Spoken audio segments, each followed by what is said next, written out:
បទល្មើសរំលោភសេពសន្ធវៈត្រូវបានកំណត់ក្នុងក្រមព្រហ្មទណ្ឌនៃព្រះរាជាណាចក្រកម្ពុជាក្នុងមាត្រា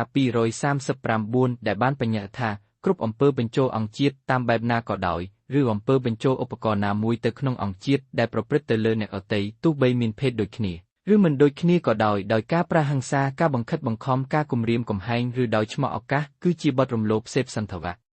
ចំណុចសំខាន់ដែលយើងត្រូវយល់ពីសញ្ញាណនៃបទល្មើសនេះគឺទី1ទាក់ទងនឹងចេតនាការព្រមព្រៀងរបស់ជនរងគ្រោះដែលនៅក្នុងបទល្មើសរំលោភសេពសន្ធវៈគឺមិនមានការព្រមព្រៀងពីជនរងគ្រោះឡើយនិងទី2ជនល្មើសប្រព្រឹត្តអំពើនេះក្រោមរូបភាពបំពានលើសិទ្ធិខាងផ្លូវភេទជនរងគ្រោះដោយការប្រើប្រាស់ហិង្សាបង្ខិតបង្ខំគំរាមកំហែងការឆ្មោះឱកាសទៅលើជនរងគ្រោះដើម្បីប្រព្រឹត្តបទល្មើសដើម្បីសម្រេចចំណង់ផ្លូវភេទខ្លួនដើម្បីបញ្ចូលអង្គជាតិរបស់ខ្លួនទៅក្នុងអង្គជាតិអវយវៈភេទរបស់ជនរងគ្រោះឬកន្លែងផ្សេងទៀតរបស់ជនរងគ្រោះដូចជាគូទឬមាត់ជាដើម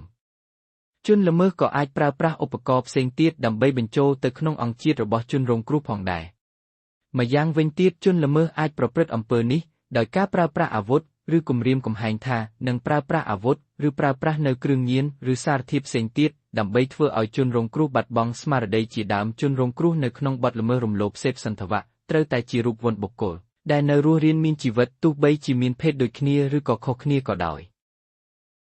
ចំពោះការផ្តន្ទាទោសទៅលើបទល្មើសរំលោភសេពសន្ធវៈវិញមាត្រា239នៃក្រមព្រហ្មទណ្ឌបានបញ្ជាក់ថាបទរំលោភសេពសន្ធវៈត្រូវផ្តន្ទាទោសដាក់ពន្ធនាគារពី5ឆ្នាំទៅ10ឆ្នាំការផ្តន្ទាទោសនេះសំដៅតែលើបទល្មើសរំលោភសេពសន្ធវៈធម្មតាដែលមិនមានស្ថានទម្ងន់ទោសតែប៉ុណ្ណោះប្រសិនបើមានស្ថានទម្ងន់ទោសនោះកម្រិតនៃការផ្តន្ទាទោសនឹងប្រែប្រួលដូចខាងក្រោមមាត្រា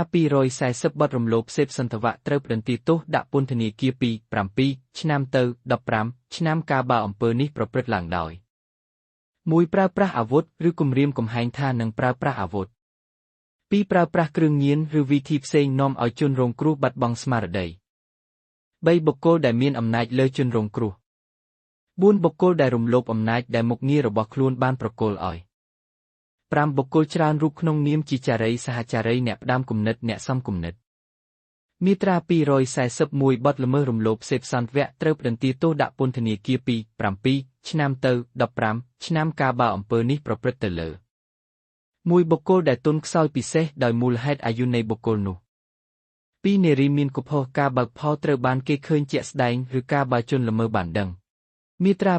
242បទល្មើសរំលោភសេពសន្ធវៈត្រូវផ្តន្ទាទោសដាក់ពន្ធនាគារពី10ឆ្នាំទៅ20ឆ្នាំកាលបើអំពើនេះនាំឲ្យមានការកាត់អវយវៈឬពិការភាពជាអចិន្ត្រៃយ៍ដល់ជនរងគ្រោះ